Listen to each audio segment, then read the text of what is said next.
Hi, this is Angie here at Abundant Acres Homestead, and today we're going to go over horseradish. Horseradish is one of those things that I will always have in my garden, and I think everybody should, and I'm going to go over the reasons why.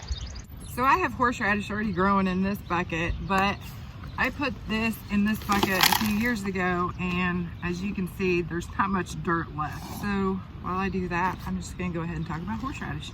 You don't have to grow horseradish in a bucket, but there's a few reasons why I choose to grow it in a bucket.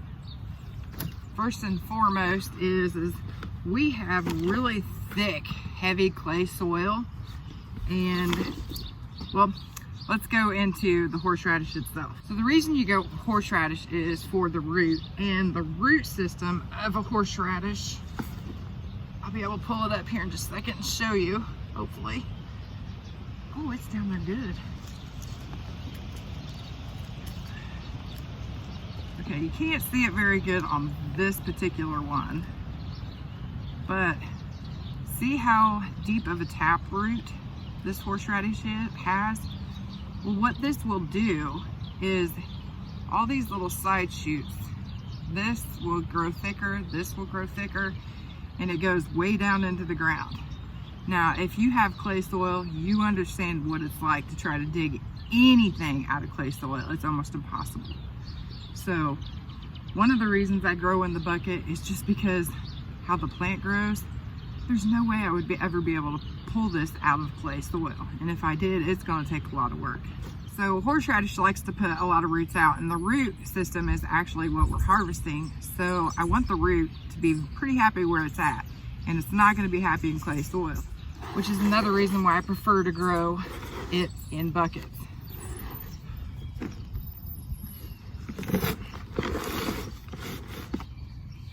Another reason to grow it in buckets is because of how hardy this plant is. Plant this in the ground, plant it in a place that you can pretty much let it grow wild, because it will. If this piece gets broken off, it's gonna grow.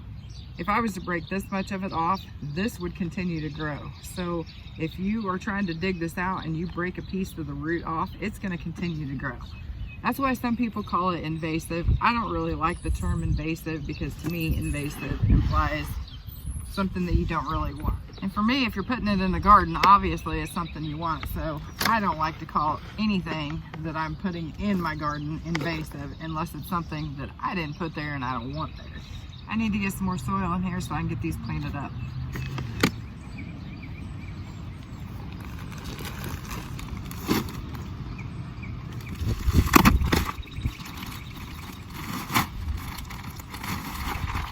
I'm not harvesting. I'm actually going to split this in two and make two plants out of this. So I'm going to split it in two.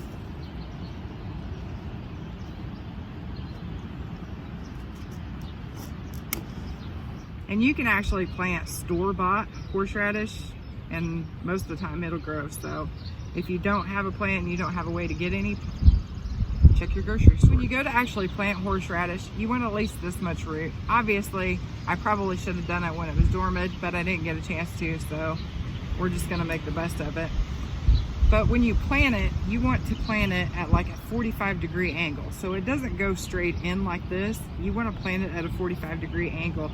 And what that does is it encourages the root systems to come down, and you'll get more root system. The more root system that you have, the more harvest you're gonna get. This is longer than I actually need, but I'm just gonna go ahead and plant it. And again, like I said, you wanna bury it at a 45-degree angle. So that's how this is gonna get buried.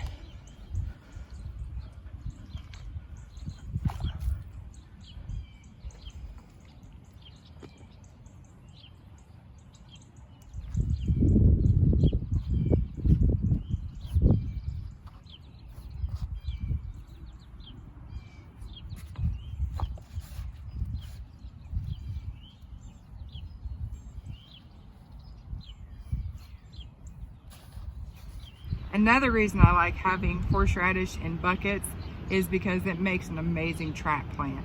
So what I plan on doing with this bucket in particular is I'm going to put it over by my potato beds.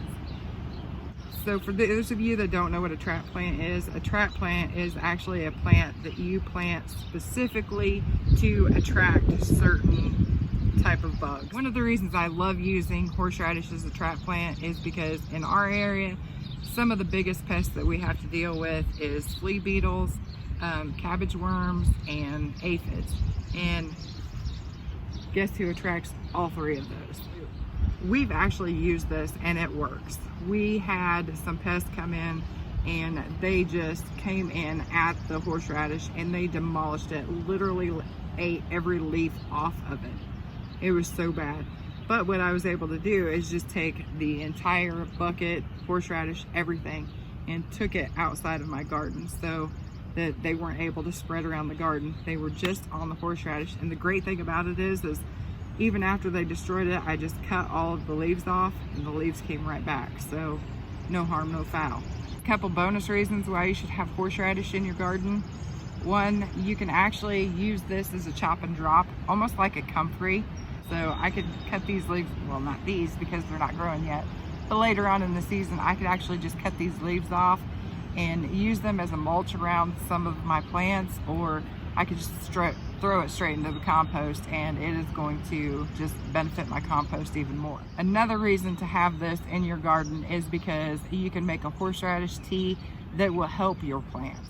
So all that you got to do is harvest the horseradish root, grind it up, add it to some water, let it sit overnight, and then you can just use that to spray right on your plants. The pugnancy and the smell of the horseradish tea, it repels a lot of different pests. So another reason to have it growing in your garden.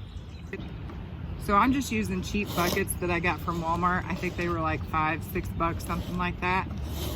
But you can see they are cheap. With cheap, you have some cheap issues. I mean, you can see that I already busted the handle on all of them. This handle's busted too.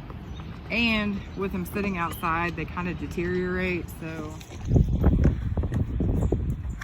they don't last very long, but they'll last probably 3-4 seasons. Which, I mean, for $5, can you really complain about 3?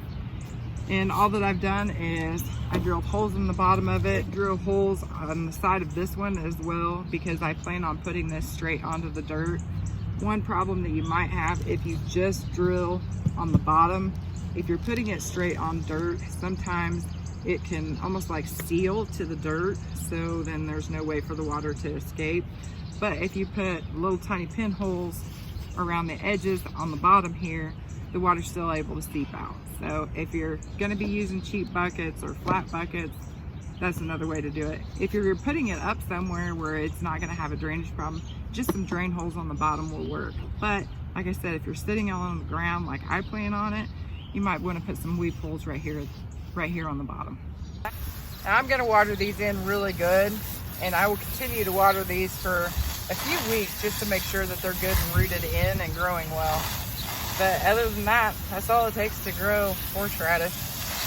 As you can see, it's super easy, super simple, and I would say the return of the little bit of work and all the reasons for growing it, nothing else, just for your garden, I think it's worth putting this in anybody's garden. What's even better is the harvest and the different things you can do with the harvest. Now, some people will harvest early in the spring while it's still dormant. I prefer to harvest in the fall. They always say harvest horseradish in the fall during the months that end with burr, you know, September, October, November, December, because that's where the better flavor comes in. So I prefer to harvest in the fall. And come this fall, I'll do another video showing you exactly what we do to preserve and use the horseradish that we harvest. So if you're not already, make sure you're subscribed. If you are, thank you very much. Give us a thumbs up. Thanks for hanging out and getting this horseradish planted. Be safe and God bless.